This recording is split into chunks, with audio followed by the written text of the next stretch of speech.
Hey guys, welcome back to the channel. Don't forget to like, comment and subscribe for more. Yella Helmsley had a recent interview with IFN where she was asked about the lawsuit and how she said she was going to take legal action against the person who gave her permission to flash during the Kingpin event. I know you guys remember that whole situation. So with the whole incident going on, you probably know which one I'm referring to. Yeah, How have you been dealing with it behind the scenes? Have you been getting any lawsuits? Have you been going through stuff? How has it been going? I feel like it's all blown over now. It was a massive whirlwind. Obviously, my celebration, I flashed my boobs and Hmm. it blew the entire world up. But what a lot of people didn't know is that it was actually planned if I was to win. The promoter of Kingpin actually presented me with the idea.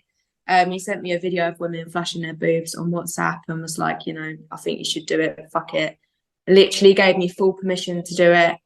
He even sent me a voice note. I made a whole YouTube video about it. Anyway, yeah. So, and then obviously I did the flash. I won my fight, flashed, and then they obviously got a massive backlash from DAZN and kind of threw me under the bus a little bit. And a lot was going on behind the scenes, with money and them. I feel like basically trying to keep my mouth shut.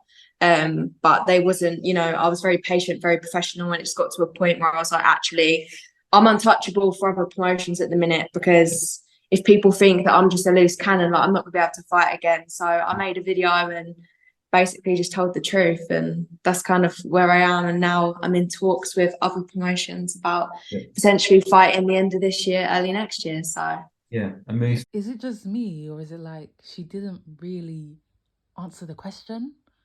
Like he asked about the legal stuff and she didn't even touch on that at all. She just kind of reiterated what she already said in her YouTube video.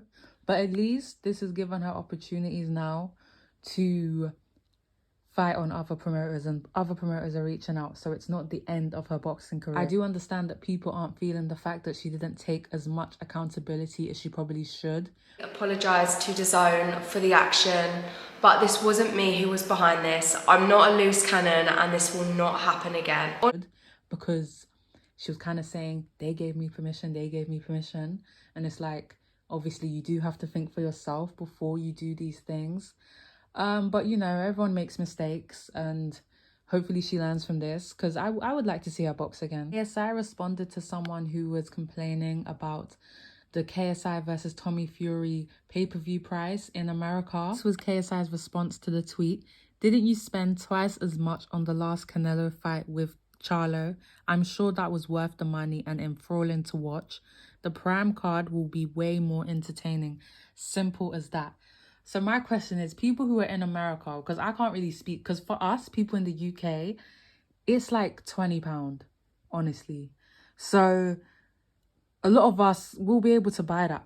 But people in America, especially the young kids, chances are that's a lot of money for them to spend, it being $60. So is it something that you guys would pay for? I would pay for it, but I'm a bit older. Like, I can afford it.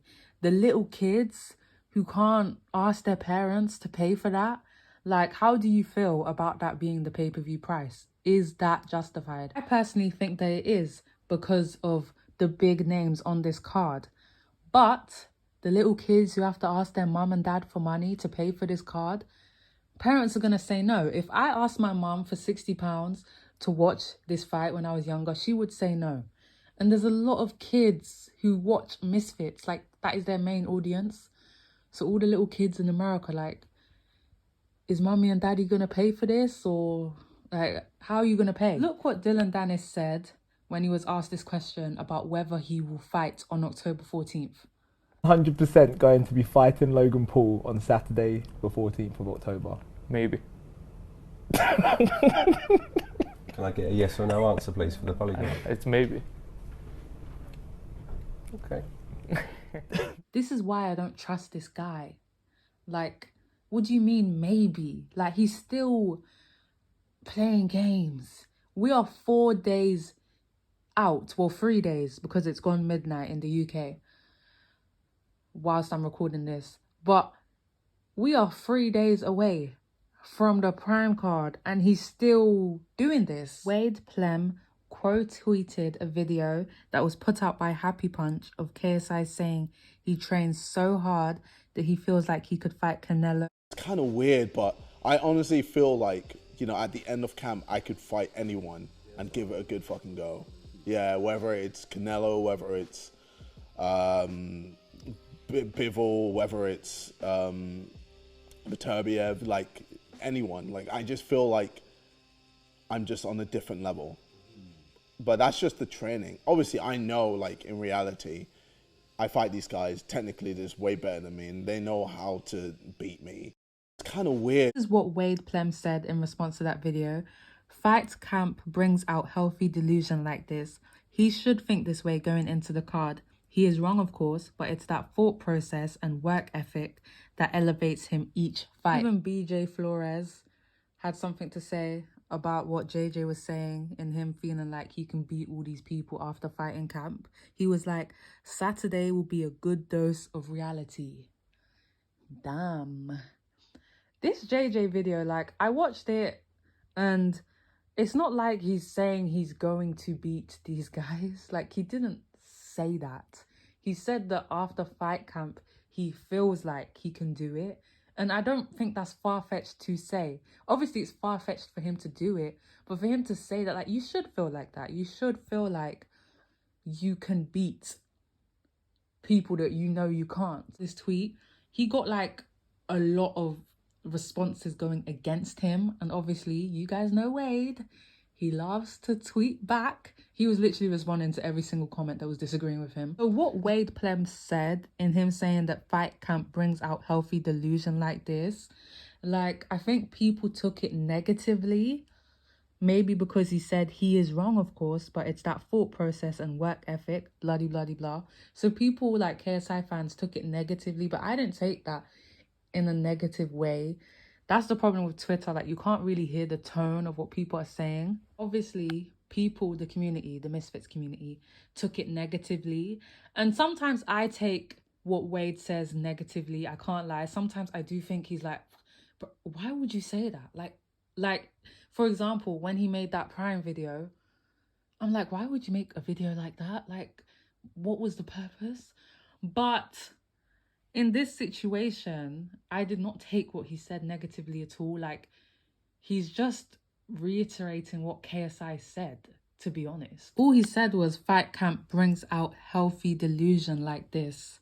You know, like, and that's the truth. Like, what KSI is saying is that after fight camp, he feels like he can beat all of those guys, but he knows that he can't. So it's healthy delusion.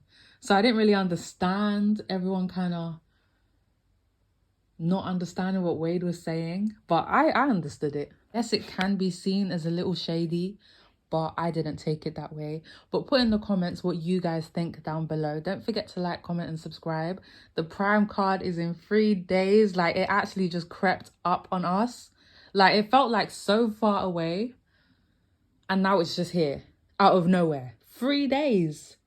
But yeah, guys, put your comments down below and I'll see you in the next video. Bye, guys.